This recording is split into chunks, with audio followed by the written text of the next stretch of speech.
What's going on, y'all, and welcome on in. Happy holidays. Speaking of holidays, we got an early present.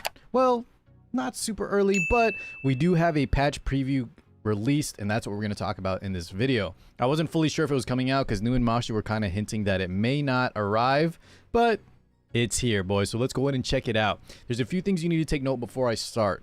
This is one of the first times, I believe, that both a unit and an artifact are getting buffed, so we can see the preview early, and they're currently on the banners. Okay, I'll give a spoiler right now. It's Judge Kise and Fairy Tale Tenebria's limited artifact. They're both getting changes, and so that might impact whether or not you should summon. Now, I don't have time, guys, and also it's a little bit too early for me to guide y'all on spending those hard-earned bookmarks just yet. This video I want to mainly keep at just a quick overview and give my thoughts on those of you that maybe, you know, a lot of the stuff you can't really interpret too well, or it just takes too long to read, so you just want to hear me kind of give my thoughts on it real fast. I know there's a lot of people that enjoy that, so that's kind of what this video is for. If we need an exclusive summon guide, give me a few days to really hunker down and check. I really like the Fairy Tale Tenebria artifact, but some people have mixed feelings also with Judge Kise, so let me not speak too early on those. Let's just give our initial thoughts first off, okay? All right, without further ado, guys, because we don't want to keep the video too long, let's keep it brief and simple. Let's go down the list. So we got Archdemon Shadows, so Moonlight Mercedes, the 5-star, Judge Kise, Melissa, Commander Lorena, and then all-rounder Wanda, right? We'll just group those together as their specialty changes. Both light dark SCs, and then the artifacts are Wind Rider and, like I mentioned earlier, Fairy Tale for a Nightmare, Fairy Tale's exclusive limited arty. Okay, so let's go ahead and start, guys. Archdemon Shadow unit, I know very well, one of my favorites. She is getting a 100% increased, or sorry, no, she's getting ignore effect resist. She already had increased 100% chance effect when you soul burn, and I think this is huge, guys, especially for those of us, or those of yeah, because right now she's in a tough spot where mainly I think she's mostly used for arena and guild wars. Now, when you have the souls, what happens is the base skill 1 always has, it's a 75% chance outside of soul burn. When you soul burn before, it was 100%, but you could still get 15% in, which is so annoying, right, guys? You have the match wand, or you have the match wand if you seal, but then your opponent just always 15% you. Now that'll never happen. I think this is huge, and it could also have some relevance into also real-time arena, because 10 souls is cheap, and this might just really help smooth out those clutch seals when we need them. No chance at all of both 15% as well as being able to seal some high ER targets.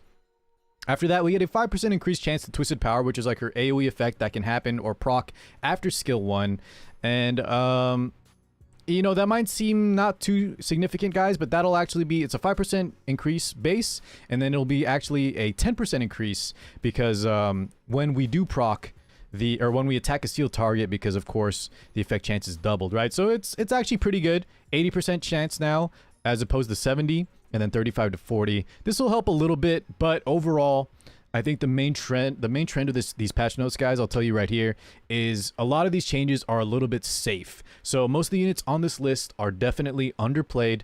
I'm pretty sure Smilegate just takes a look, and they might have said this officially, I can't recall for sure, but they look at the statistics, and they definitely know that there's a huge drop in play for both Archdemon Shadow, and Judge Kise has kind of just had a low play rate for a long while. But Archdemon Shadow, went on her initial release, even though a lot of people didn't believe in her, people quickly figured out that she was insanely powerful.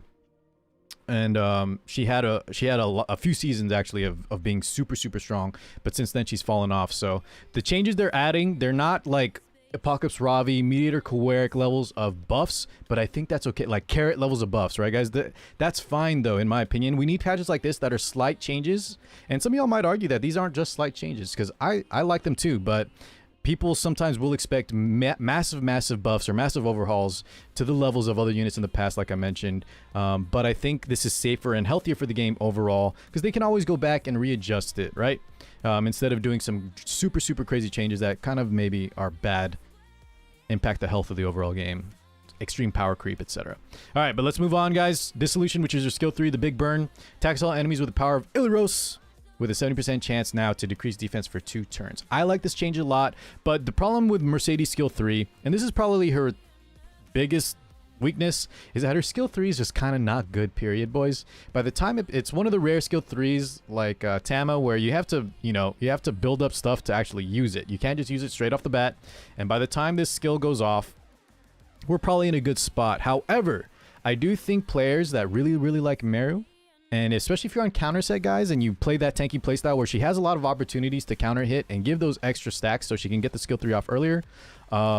The decreased defense, remember, because you also get an extra turn, especially if you build her on damage.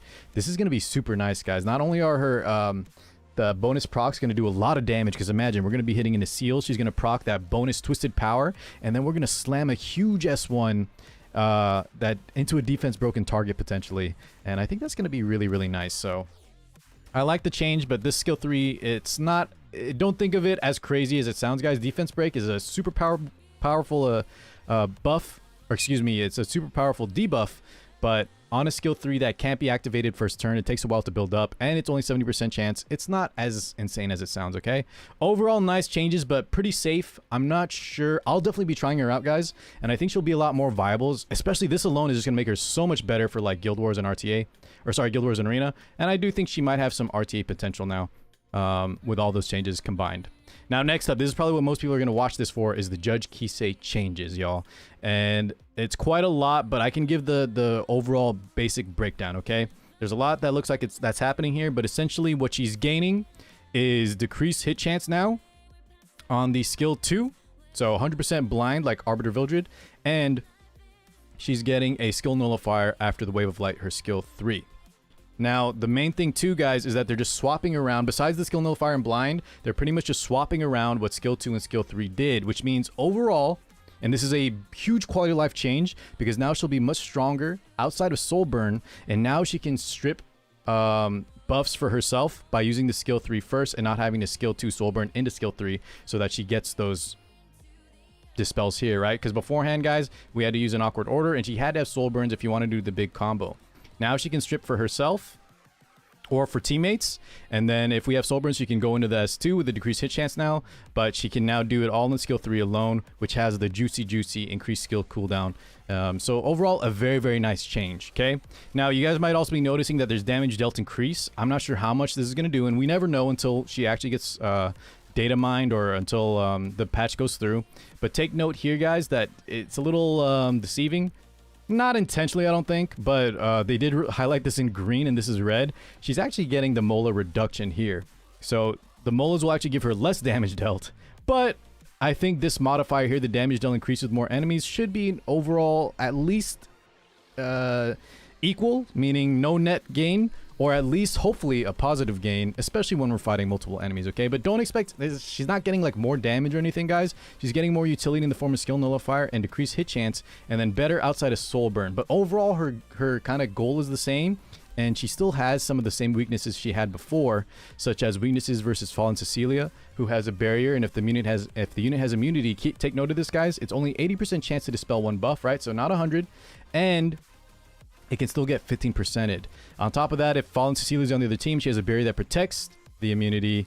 Yeah, we will not be able to use her as the solo strip unit. So in terms of cleaving, I'm definitely not a cleaver, but just that kind of alone, I'm not sure if this is like the change that's going to make her the end all. A lot of people are freaking out already, like, oh my god, I regret not getting Judge Kise through the Covenant or through the Mystic Connection.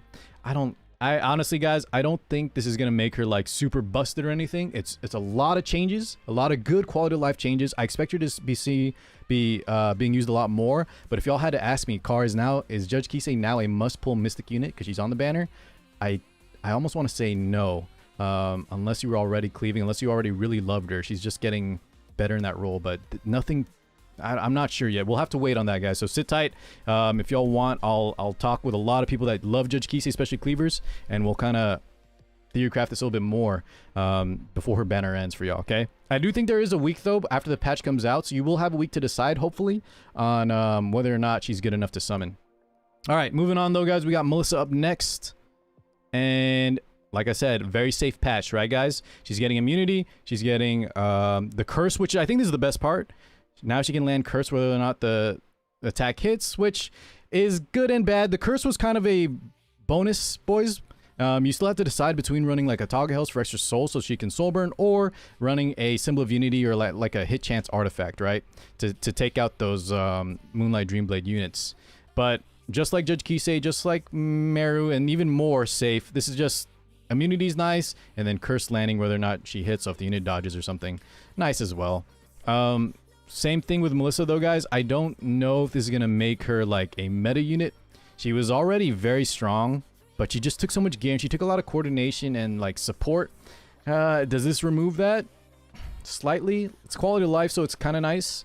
But be careful investing your molas just yet onto Melissa, okay? Melissa lovers, though, I think will really enjoy this change because it just makes her much easier to run, and getting curse off regardless is super nice. All right, guys, next up, Commander Lorena. Boys, this is a huge change for new players. We're not going to take long on these at all.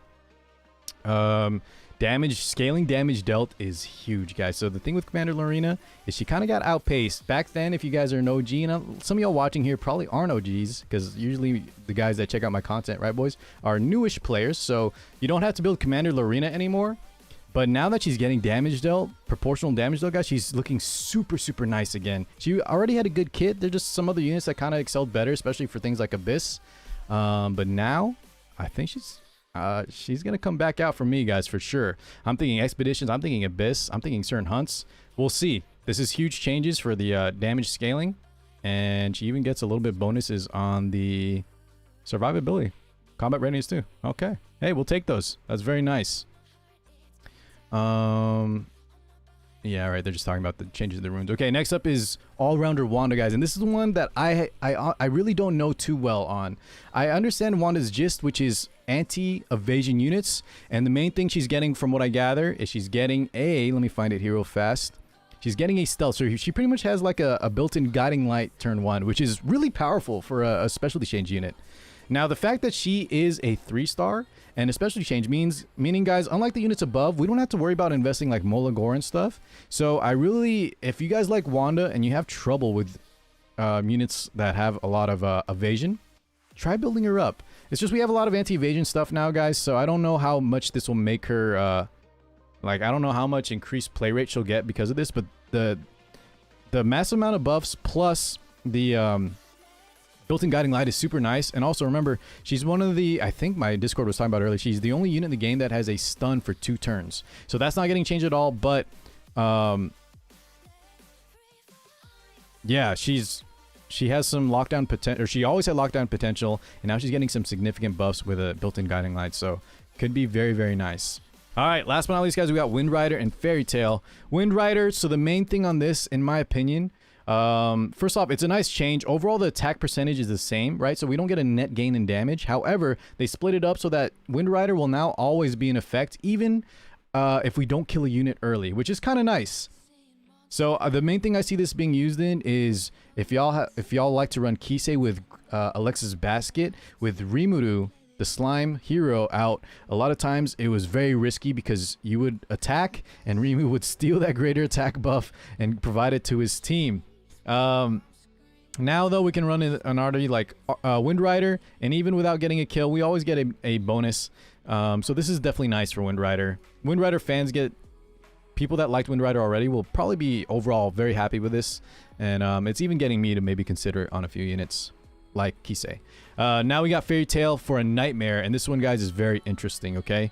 So this one now, don't worry about the extra attack, counter attack, dual attack. That's pretty much the same thing that's just stated more clearly here when it's not their turn.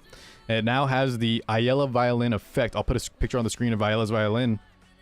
Ayala's Violin at max is a 4-star arty you get from the Holo Trials shop. Has an 80% chance to dispel. So this will be a 20% chance less to dispel a target. However, the 1500 fixed damage when the artifact is maxed means I think this could be a viable alternative on a lot of units, namely Archdemon Mercedes, who's getting buffed above, and units like Champion Zerato. I could see it being very nice for. Other units, I'm sure there's some other mages that could definitely run it. However, I don't know if it'll actually be worth it because, one, we want to max this out, and you know, we want to max it out to make sure we get the max chance to dispel. I'm assuming that's going to be, this is at plus 30. If they give that base and it's only the damage added, that's going to be a nice change. We'll have to see on that. But yeah, you want to max this out, so it's going to be kind of a very expensive artifact unless y'all get super lucky in your summons, in which case probably just run Violent anyways. But those people that really love Archdemon Archdemon's Shadow and maybe like Champion Zerato, I could see this being a super nice artifact for. But overall, guys, don't worry about it too much. I'll just say this: make sure, I already recommended y'all to pull one with Powder, or hopefully you got one on the way to summon Fairy Tail. But definitely pick one up now, and definitely pick up all future limited artifacts, guys, because Smilegate, this is not the first time, but they're definitely showing that they will buff underpowered artifacts, even limited ones. Okay? All right, guys. Thank you so much for watching. I'll catch you all in the next one. Peace out, guys.